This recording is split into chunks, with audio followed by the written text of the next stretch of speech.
இடது கன்னத்தில் மச்சம் இருந்ததுன்னு வச்சுக்கோங்க, வாழ்க்கையில் அவருக்கு ஏற்றத்தாழ்வுகள் இருக்கும்.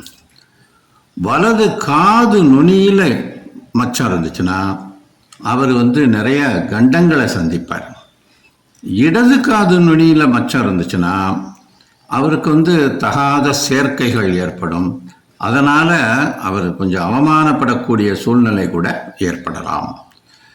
இந்த காதில் உள்பக்கத்தில் வெளியே தெரிகிற மாதிரி, நமக்கு பார்த்தா தெரிகிற மாதிரி மச்சம் இருந்துச்சுன்னு வச்சுக்கோங்க, அவருக்கு திடீர் யோகம் இருக்கும். அவர் நல்ல ஒரு பேச்சாற்றல் மிக்கவராகவும் இருப்பார். தொண்டையில் மச்சம் இருந்ததுன்னா அவருக்கு திருமணத்துக்கு பிறகு யோகம் ஏற்படும். கழுத்துக்கு வலதுபுறத்தில் மச்சம் இருந்தால் நிறைய சொத்து சேர்த்து ஆடம்பரமாக வாழ்வார். இடது மார்பில் இருந்தால் பெண்கள் அவரை அதிகம் விரும்புவார்கள். அவருக்கு ஆண் குழந்தைகள் அதிகம் இருக்கும்.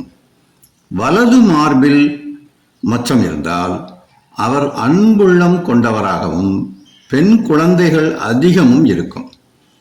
வயிற்றுல மச்சம் இருந்ததுன்னு வச்சுக்கோங்க, தகுதிக்கு மீறிய ஆசையும் அடுத்தவர் மேல் பொறாமையும் கொண்டவராக இருப்பார்.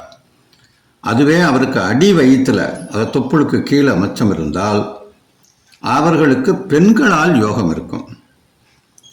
இதனால் அதிகமாக ஆடம்பரமான அந்தஸ்துள்ள வாழ்க்கையை, நல்ல செல்வ செழிப்பான வாழ்க்கையை வாழக்கூடியவராக இருப்பார்.